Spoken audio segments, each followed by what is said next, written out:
This is Pet Life Radio. Let's talk pets.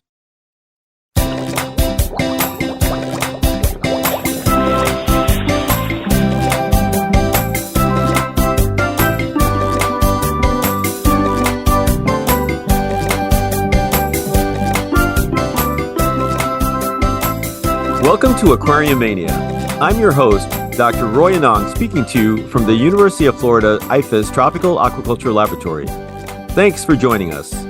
Fish medicine has come a long way in the past 30 years, with more and more pet owners seeking veterinary care for their sick fish. My guest today, Dr. Jessie Sanders, owner and chief veterinarian of Aquatic Veterinary Services, is helping lead the charge of this next generation of wet pet vets. Join us as Jessie shares her professional and personal journey from marine biology in the Northeast to her mobile fish practice on the West Coast. We'll be right back after these messages. Take a bite out of your competition. Advertise your business with an ad in Pet Life Radio podcasts and radio shows. There is no other pet-related media that is as large and reaches more pet parents and pet lovers than Pet Life Radio. With over 7 million monthly listeners, Pet Life Radio podcasts are available on all major podcast platforms, and our live radio stream goes out to over 250 million subscribers on iHeartRadio, Odyssey, TuneIn, Stitcher, and other streaming apps. For more information on how you can advertise on the #1 pet podcast and radio network, visit PetLifeRadio.com/advertise today. Let's Talk Pets on PetLifeRadio.com.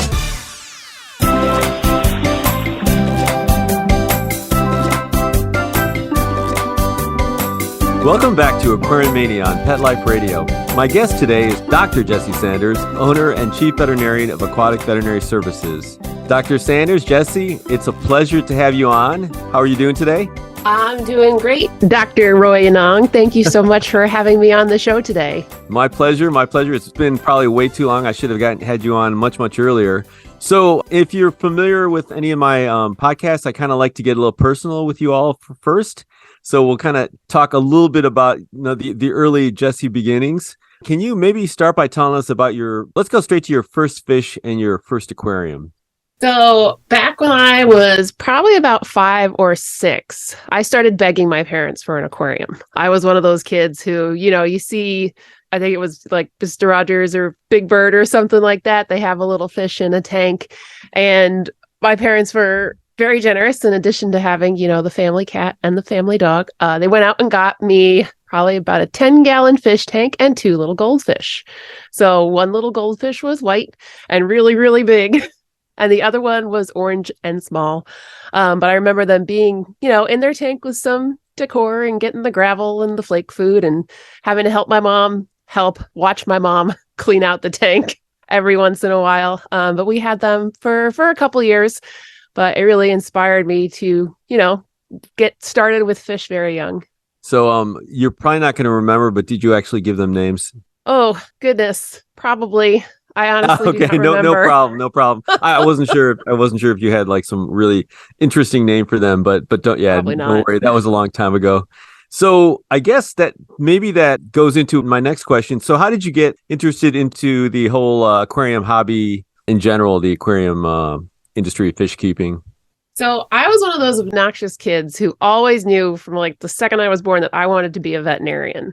And I mean, back in the day, I didn't know there were fish veterinarians. So I did, the normal cat and dog. There were lots of dairy farms and horses where I grew up in Connecticut. So I got, the traditional kind of vet learning side of things and ended up going to University of Rhode Island for their marine biology program because I knew I had to do some sort of biology to get into veterinary school. And I'd rather, do something a little different with the marine twist. So I had the awesome opportunity to have one afternoon, I think it was once a week, to go to Mystic Aquarium down there on the Connecticut-Rhode Island border and volunteer for their fish and invertebrate department. And I loved every single second of it, from, just scrubbing tanks in the back to cutting up fish to basically cleaning out the fridge. Every gross task I was up for because it meant I got to do all the cool things like shark physicals, taking radiographs. And once I had annoyed the aquarist staff to no end, they started pushing me off on the veterinary staff, and they kind of put that in my brain. It's like, maybe you want to be an aquarium vet. It's like, oh, yeah, maybe that would be a good fit for me. So did you end up getting an aquarium after all that, or had you just, you were working with so many aquariums there, you didn't even bother? So how I ended up kind of on the pet fish side of things is all Dr. Helen Sweeney's fault. So when I was in veterinary school, they have, a requirement of you got to go out and do private practice for 2 weeks, which when you're in, the pressure cooker that is veterinary school, you don't really realize that private practice is out there. So I'd met Helen through Aquavet, that lovely program that Cornell puts on every 4 weeks. I think that's where I met you as well. And I kind of conned her into letting me come out to her practice for a couple weeks where I could do, the small animal exotics requirement and see fish on the side, because she has her own mobile aquatic practice as well. And I loved every second working in her office with her staff. It made veterinary medicine just so much more cool and inspiring again. So as you know, you're coming out and they're like, oh, well, you want to get into an aquarium? Well, it's going to be an internship on top of internship and a residency. And there's Helen's just like, yeah, or you can just do fish the day you graduate. And I said, that's what I want to do. Like, I just want to go play with fish. So after vet school, I looked around for, a job that I could add fish onto, which you think would be a great selling point for a lot of vet hospitals. But they're like, nah, we're good. So I went ahead and started my own practice, which is going to be 10 years ago, coming up in March. That is incredible. So I guess going straight into all the work you're doing and have been doing for the past 10 years, can you maybe talk a little bit about how you decided to essentially kind of be on your own and maybe some of the logistics involved with setting up a practice, and maybe talk a little bit about how you're a little different from dog and cat practice, and also even, obviously being mobile, being another kind of difference. Yeah. So when it comes to, setting up a veterinary practice, I mean, any vet, once the day you graduate, you can go out and start practicing. So it's basically, getting business license, make sure your bank account's set up, make sure you have a lawyer who's making sure you're not going to do anything stupid. So my dad had actually started his own software company. So he was able to, give me the basic rundown of, okay, this is like the basics that you need to run a business. And then Helen was kind enough to give me a list of all the equipment that I would need and where to buy it from, and kind of a general pricing list. So I'm sure back in the day, 10 years ago, when I was telling everybody, like, I'm just going to do private practice fish, everyone thought I was nuts. I mean, there's still people today that, aren't as familiar with me and what I will do to get the job done, that still tell me, like, you're nuts for doing private practice. Like, there's no money in it. And I'm happy to tell everyone that is complete and total lie. There are hundreds, if not thousands, of fish owners that are willing to pay for veterinary services because, just like a cat or a dog is part of the family, although you can't really snuggle them that much, the fish in the tank, in the pond outside, they are family. So in 10 years, I have learned a lot. I have made a lot of very expensive mistakes. And I'm hoping by sharing my experience with other people that they can avoid those mistakes and hopefully, set themselves up for success. Now, doing full-time fish is a little bit of, the gold star on top, just kind of where I ended up in the country. We're out in the Bay Area of California, where there is a lot of money and a lot of people digging giant holes in their backyards, dumping a lot of water in it, which right now is kind of expensive, and then throwing in fish, which can range, from $50 to $40,000 per fish. So, I mean, if anyone out there is interested in doing fish, there's certainly a market for it. You don't have to do it full time. We need more veterinarians who at least know the basics. So, yep, that is where we're going. And again, it's 10 years in, and now we got to figure out what to do for the next 10 years. So I want to ask you about kind of the early year or two when it probably, was a little more challenging and you were still kind of getting your name out there. What were some of the things you had to do to, even let people know that, number one, veterinarians do see fish, and number two, you're the person that they would want to see? So when I was first getting started, it was a lot of outreach to the local koi clubs. So again, where I ended up in California, we have 6 koi clubs That is probably one of the highest concentration of koi clubs in the area. I mean, maybe second to Florida. So I reached out to them, started networking with their members. And when I first started out, I thought I would be doing saltwater aquariums 24/7. And I think I see maybe 1 or 2 of those per year. So I really didn't have much experience with koi other than what Helen had kind of shown me in the beginning. So it was a lot of just learning the basics of koi and, why you need a pressurized bead filter. Thankfully, I, worked on sand filters back at the aquarium days. So I wasn't starting from scratch, but all the color patterns and the breeding. And then there's koi shows on top of that. So in addition to, learning about fish in general, it was all the medicine side of things, which for me was a little bit of trial by fire. And I sent Helen so many random emails of everything that I found on, the skin and gill biopsies being like, what is this? Is this important? And she's pretty much boiled it down to, if it's not moving, it's probably not that important. I sent her lots of algae and pollen samples back in the day. But now I have, the students coming up doing the same thing. So it's a very common mistake. I basically traveled around with my textbooks in the car and I'd, make up an excuse of, oh yeah, I left that instrument in the car. Let me go back and get it. And then open the book and furiously flip through pages trying to figure out what the heck was going on. So, it's not for everyone to try to learn like that. A lot of, veterinarians like a little bit more hand holding. But for me, it's absolutely what I needed to do and really build confidence in my skills. And, now the cases that I'm seeing are a lot more complex and I'm able to do more. But yeah, when I was starting out, it was definitely, flying by the seat of your pants. Let's get in there and do that. So thankfully, I've never wavered of fish medicine is what I was put on this earth to do. So thankfully, that has never wavered. I know you're doing an incredible job, obviously, with just getting the word out there that, there are fish veterinarians and you have an excellent practice, really highly regarded. And a lot of our colleagues obviously look up to you now too, and the younger generation. So I appreciate you putting all the time in to kind of get to where you are now.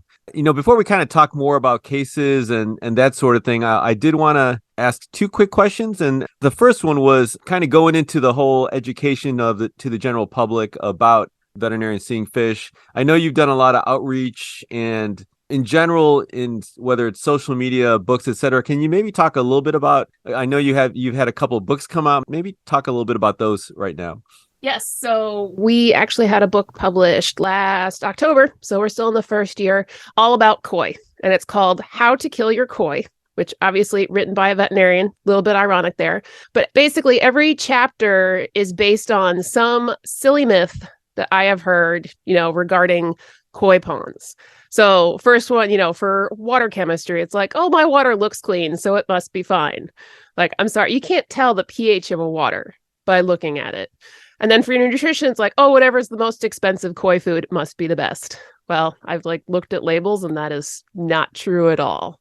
So basically every chapter, we try to make it fairly relatable, just so people, don't have to read a big, heavy, dense textbook and get the information that they really need. We're also doing some online training programs this year. The first one is going to start next Monday, and it's open to everyone about different aquatic veterinary careers. So basically, I know my little pet fish niche side of things is very small. Obviously, you're in a different classification of fish vet altogether.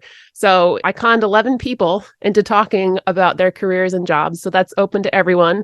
And then we'll be putting on a koi class that will launch in March. That's going to follow the book. And then hopefully we're going to have some in-person training come this summer. I actually have a meeting this afternoon, hoping to con a couple more people into helping me. No, that's great. And I do remember a couple of years ago, I guess you had done those, I think children's books, right? Or at least 1 or 2. Can you, maybe mention those?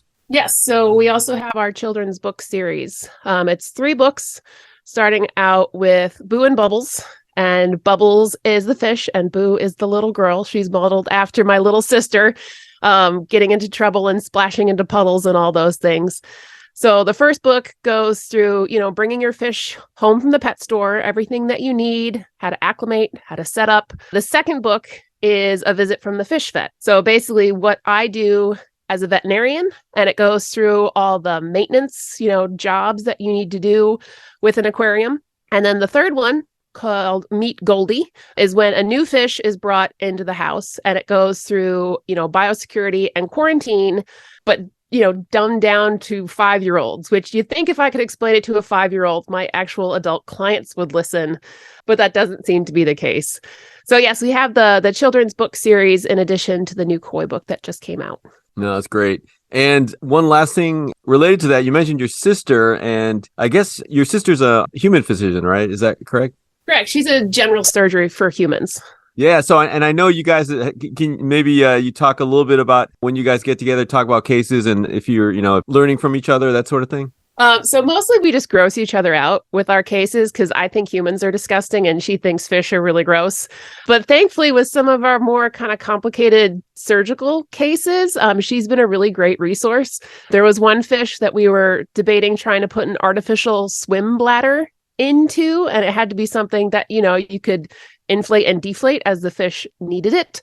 So obviously she was able to kind of give us some of the tools that they use that we might be able to incorporate into the surgery. Surgery never happened, but we are able to kind of, confer on really weird random stuff that, it's nice to have somebody else in the family that can take all the blood and guts. Yeah. And I think, again, that goes to obviously sort of the relationship between human medicine, veterinary medicine, and then even other small animal vets and fish veterinarians. There's a lot everybody can kind of learn from each other, in both directions. So yeah, no, I think that's awesome. Definitely when it's in the family, that makes it even sweeter, I'm sure. So let's take a short break and we'll continue our discussion with Dr. Jessie Sanders in a few minutes. Dr. Jessie is the owner and chief veterinarian of Aquatic Veterinary Services. We'll be right back after these messages from our sponsors.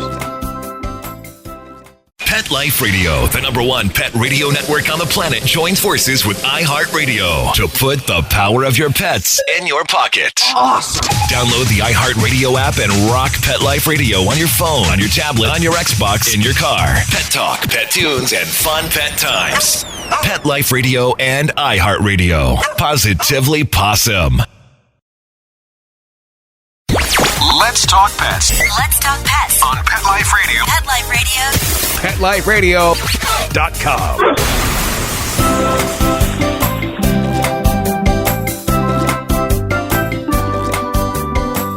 We're back and continuing our conversation with my guest, Dr. Jessie Sanders, owner and chief veterinarian of Aquatic Veterinary Services. So we kind of talked a little bit about your background and kind of things that got you to where you are today. And even, just when it comes to educating the general public about the fact that, veterinarians do see fish, all those sorts of things. Now, let's kind of get into a little bit of the meat of some of the interesting cases you've had, some of the challenges.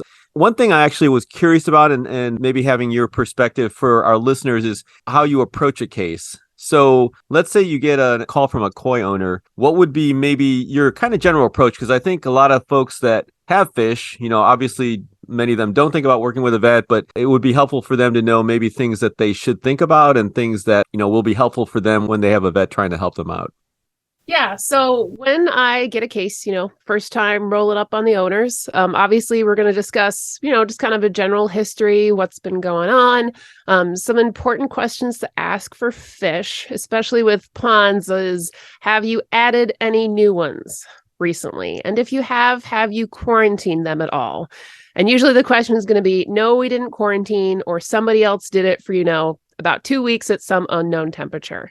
So unfortunately, that's really one of the key ways that disease, especially parasites, can get into ponds. So just kind of putting that in the back of my mind when we're talking about other additional things like how they clean their pond, or if they clean at all, or if they hire somebody else to do it. So some koi ponds are very well thought out, with all the right equipment, everything's plumbed correctly in the right order. And yes, there obviously is a way that you can plumb your components incorrectly, having done it myself incorrectly a couple times. But for a lot of owners, sometimes there's not a lot of thought put into building the pond other than let's dig a giant hole and throw some fish in there. And then, maybe we'll clean it once a year, depending on, what things look like. So again, asking those questions of owners and just getting them to walk you through their normal maintenance routine is going to be really important. And then obviously once we're at the pond, I can kind of take a look. A lot of koi ponds have that typical problem of being overstocked. Just because, I mean, all fish start small. That's one thing, no pet store is going to tell you, oh, this cute little 3-inch fish could potentially be 2 feet long one day. I'm sorry, I don't think that's ever mentioned when you buy a fish from the pet store. So a lot of times, yeah, sure, there was plenty of room when they were small, but now they're giant behemoths and they're getting packed in there like sardines, which obviously is going to put a crimp on your filtration and your water quality, in addition to stressing out your fish. So once we've done that, usually I'll do a water chemistry analysis, and that is sometimes the biggest issue for a lot of ponds is, yes, you got a lot of fish, but then your water is going to take the brunt of it. And like I said in our book, like you can't tell anything from a pond just based on what the water looks like. So teaching owners, regular testing, make sure they write everything down is important. And then after we've done all that, I'll actually, catch the fish, take them out, and give them a full physical exam, just like you would a cat or a dog, except it's done obviously underwater. I use MS222 or Tricane to pretty much knock out all of my patients. It's just a lot less stressful for them when they're not trying to fight me. So I can give them a good exam. We have imaging to do ultrasound and radiographs if necessary, and then pop them back in the pond. I have a new attachment for my microscope, which actually has a camera on it. So I'm able to show clients, what their samples actually look like. And if there is a parasite wigging around, we can have a little video of it. So it's a great tool to show owners, something going on that they're really not aware of. So yeah, once we get all that, we'll come up with a treatment plan if there's anything that needs to be done and go from there. But I mean, it's like any other veterinary appointment. It's just a couple twists and turns to make it adapt to aquatic patients. And definitely having to ideally go out to the client versus them bringing it in, right? Oh, yes. Mobile is the way to go when it comes to fish. Fish, if you try to catch them, they assume you're going to eat them. And then you put them in a little plastic bag in the car and they just think it's the end of the world. It's going to make things so much worse. So yes, mobile all the way when it comes to fish, especially the big ones. That was an excellent kind of overview, and hopefully that helps some of the listeners that do have fish. And, and there are more and more folks that are seeking veterinary care. So I think that gives everybody a little bit of an overview. So you had mentioned you see koi predominantly. Is that right? Or how would you break down like the different groups that you see in your practice? Probably about 80 to 85% koi. And then we have, about 10% goldfish, 4% betas, and 1% everything else. Yeah, and that's interesting. Mostly koi. Yeah, it's interesting you mentioned betas because a lot of folks think, well, they're small, but yeah, you're right. I think people seem very attached to them, right? Oh, yes, absolutely. I mean, a lot of beta issues just come from being in the wrong environment. So, having them in a stagnant bowl, you give them a heater and a filter, and it corrects most of the problems, and that you don't even need a veterinarian for. So kind of with that first question out of the way, so what are some of the most common health problems you see, if you wanted to maybe list your top 3 or 4 and ways that those can be avoided? So number one issue I see with fish is poor water quality, which basically makes everything in a fish's life that's what's more challenging. So with, bad water quality, we're talking increased nitrate, off pH, high ammonia, puts them into, a chronic stress situation. And when you live in a toilet, you're pretty much at the mercy of whatever's in your environment. So we see a lot of secondary bacterial infections that wouldn't be there if the fish's water was okay. And, you give them a couple days to get the water cleaned out, and a lot of the fish can recover on their own. The second most common thing we see are parasites. And like I said, this is very common when fish are mingling in the pet store or the koi store with water from umpteenth thousands or hundreds of other fish, and fish like to share things. So going through the pet store, they might only be there for a day or two, pick something up, and then they're not going to be sick for about a week later as that parasite has time to spread. And then they're going to, obviously infect the entire pond or the tank, depending on what's going on. And then the third thing, most commonly that we see, especially with our fancy goldfish friends, are buoyancy disorders. So goldfish in particular are physostomous fish with a little duct that can inflate their swim bladder by gulping air. But when you take a fancy goldfish that used to be this long little comet and squish it down, yes, they're stupidly cute and adorable looking, but unfortunately, I suspect it creates some structural issues, which causes them to have some buoyancy disorders, either being too positively buoyant and floating, or being too negatively buoyant and stuck on the bottom. And given the amount of cases that I have seen, some of these can be very frustrating because there's really no good solution for some of these fish. And it's very frustrating for the owners as well, because again, these fish are able to maintain when they're small, but once they start getting bigger and bulkier, these issues tend to get worse. Okay, great. Now, I have to ask, of course, if you have any favorite medical or surgical cases, or one of each or two of each. I haven't done a ton of surgeries since getting my lovely little ultrasound, because usually that'll tell us, something's going on that we just can't fix. Personally, I am a big fan of doing enucleations or removing eyeballs. Koi in particular are a little bit more prone to chromatophoromas, or pigment cell tumors. I think it's just, the amount of UV exposure that they get. These little tumors basically form little sunglasses on top. And sometimes, they'll get big and bulky, and the fish, thinking there's something on their head, will try to itch their head and smack their little eye around, which obviously is not good for the fish. So by doing an enucleation, or basically just taking the globe out, the fish is so much happier and has a great quality of life, and they always heal up brilliantly. I have yet to have one that did not heal like it was never even there. So I really like being able to give those fish, a much better quality of life. And I mean, they couldn't see anyway, so they're not going to miss having this giant thing that's attached to their head. And then one of my cases is still a bit of a mystery. So we had a pond down in Carmel that was full of very expensive fish that looked like, I know in the podcast you can't see the picture behind me, but these are big, expensive Japanese koi. And she started having a very large bruise. That's actually going to be another question. So what would you say are some of the most expensive koi that you've ever worked with? And then you can go back to this answer.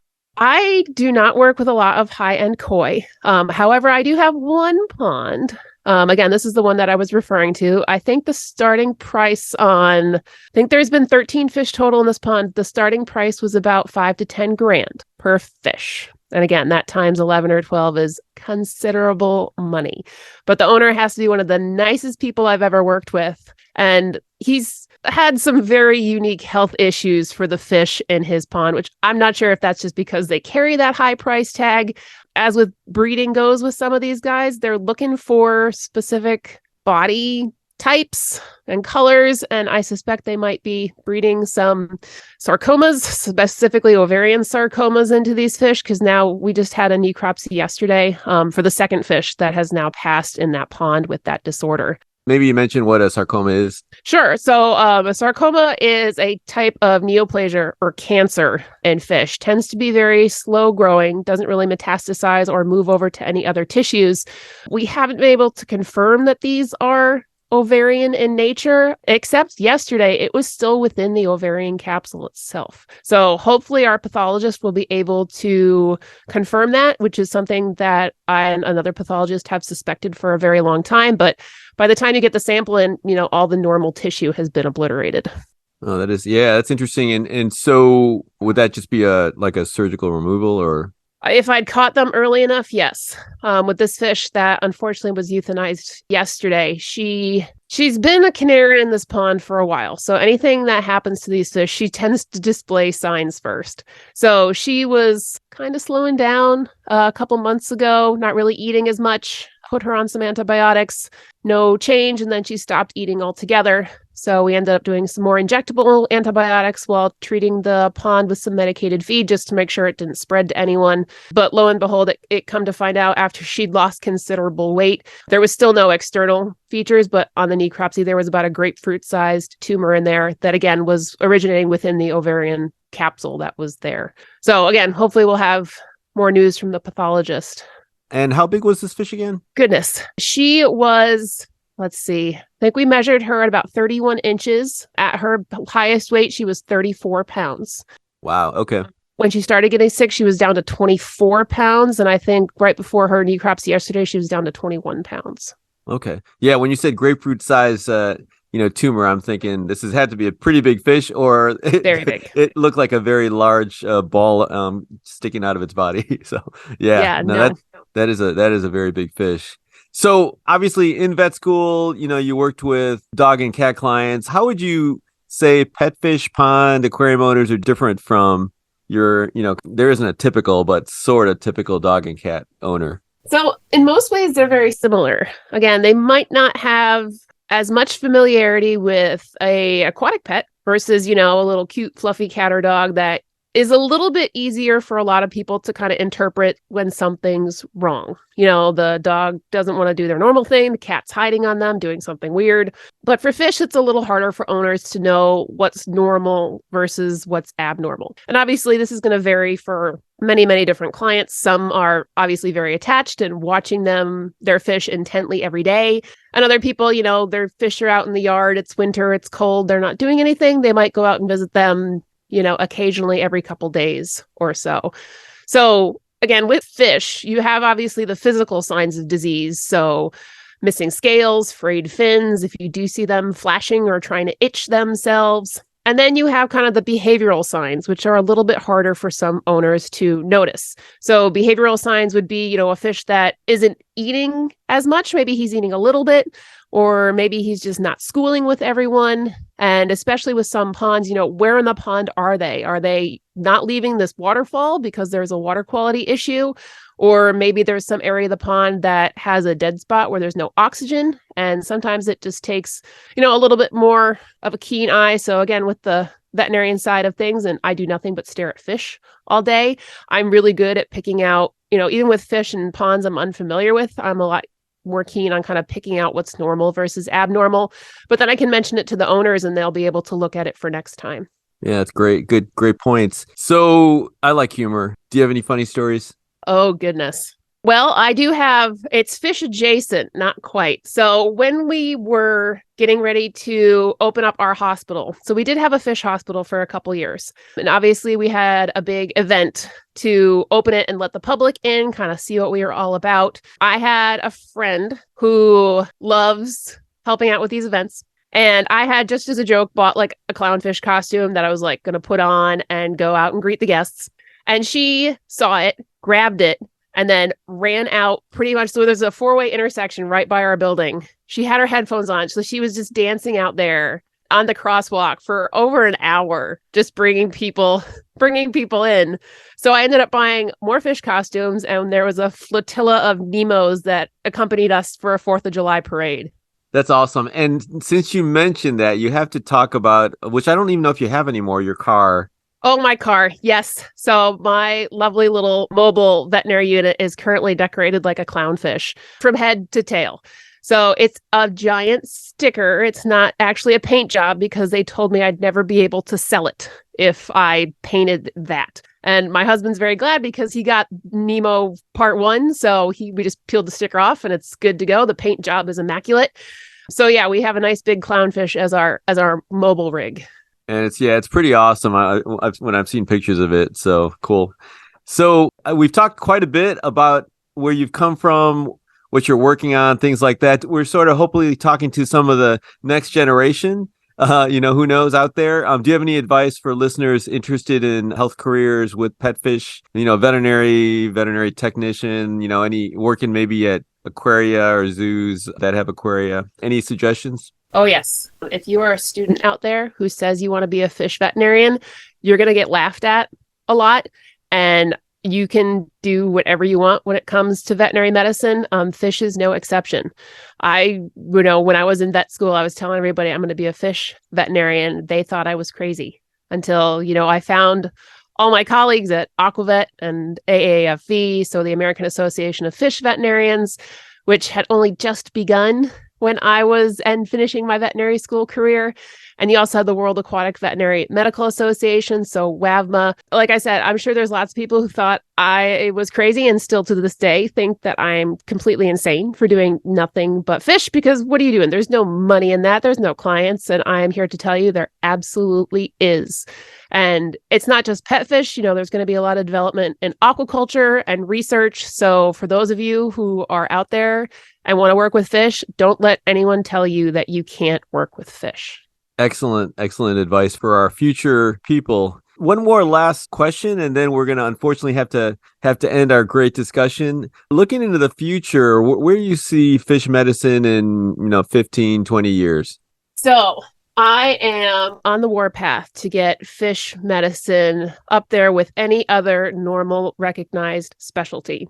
So I know AAFV is currently working on a board specialization in fish, which, not only bringing a lot of worth to my clients, but I think it is a big step to, it's not the best word, but legitimizing what we do to other veterinarians. Because, within the veterinary community, fish are kind of ridiculed a little bit.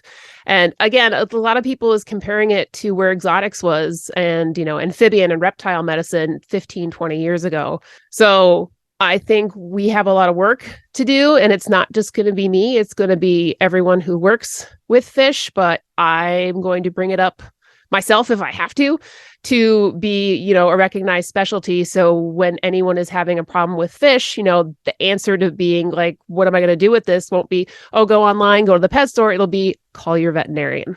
Great. I'm hoping that happens too.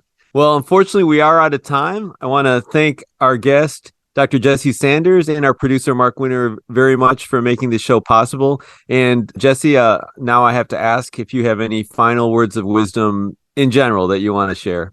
Final words of wisdom in general when it comes to fish. For those owners out there, please test your water quality. And if you have an issue, you can contact the American Association of Fish Veterinarians or the World Aquatic Veterinary Medical Association to find a fish vet near you.